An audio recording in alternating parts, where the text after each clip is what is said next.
আসসালামু আলাইকুম ওয়া রাহমাতুল্লাহি ওয়া বারাকাতুহু। আউযু বিল্লাহি মিনাশ শাইতানির রাজীম। বিসমিল্লাহির রহমানির রহিম। হ্যালো বন্ধুরা, হ্যালো শ্রোতারা, আপনারা সবাই কেমন আছেন? কমেন্টে জানাইন।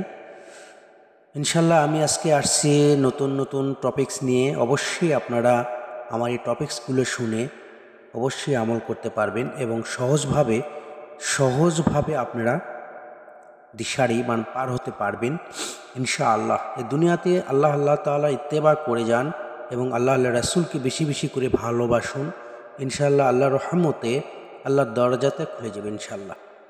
আর মানুষ পারে না এমন কোনো জিনিস নাই।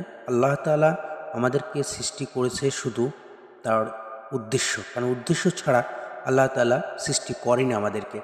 তাই আমাদেরকে সৃষ্টি করছে উদ্দেশ্য নেই, তারই ইবাদত করার জন্য।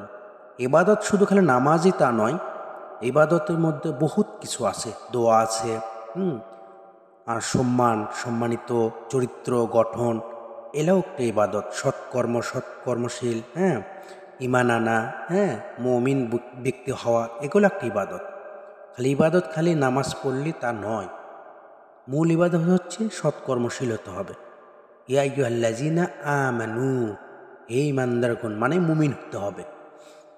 তাই চলুন আর বেশি দেরি করি না, আমি যে মূল টপিকসের মধ্যে নিয়ে চলে যাই।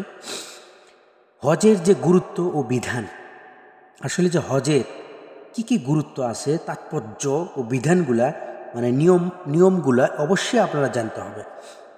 কোরআনে বলছেন হজের মূল তাৎপর্য হলো কাবা ঘর কেন্দ্রিক কতগুলি ইবাদত পালন করা।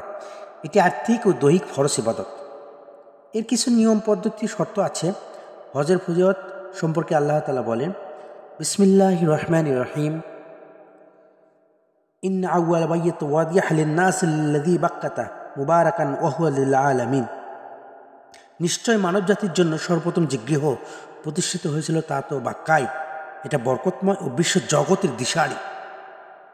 আরেকটা আয়াতে আছে, ফিহি আয়াতুল বাইয়িনাতুল মাকাম ইব্রাহিম ওয়া মান দাখালা কানা আমিনান আল্লাহি আলান নাসিল হাজ্জাল বাইতা মিন ইসতাতা ইলা সাবিলা ওয়া মান কাফারা ফা ইন্নাল্লাহা গানিয়্যুন আলিমুন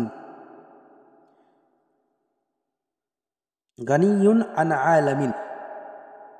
এটা তো অনেক সুস্পষ্ট নিদর্শন রয়েছে, যেমন মাকাম ইব্রাহিম, আর যে কেউ সেখানে প্রবেশ করে নিরাপদে থাকতে পারে। মানুষের মধ্যে যারা সেখানে যাওয়ার সামর্থ্য আছে আল্লাহর উদ্দেশ্যে, ওই গৃহের হজ করা তারা অবশ্যই কর্তব্য, এবং কেউ প্রত্যাখ্যান করলে সে যেন রাখুক নিশ্চয় আল্লাহ বিশ্ব জগতে মুখাপেক্ষি নন। সূরা আল ইমরান আয়াত নাম্বার 96 থেকে 97।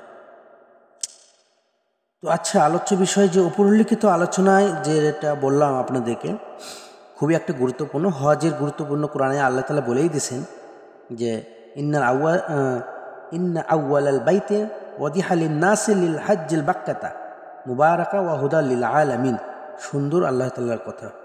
নিশ্চয় মানুষ যেন সর্বপ্রথম যে গৃহ প্রতিষ্ঠিত হয়েছিল তা তো বাক্কায়, এটা বরকতময় বিশ্ব জগতে কিন্তু দিশারি। যাই হোক, অনেক আজকে হয়তো কিছুটা বোঝাতে পারলাম। এর উপর আপনারা আমল করবেন সঠিকভাবে, ইনশাল্লাহ আপনারাও একদিন হজ করার নিয়ত করেন, আপনারাও একদিন হজে যেতে পারবেন।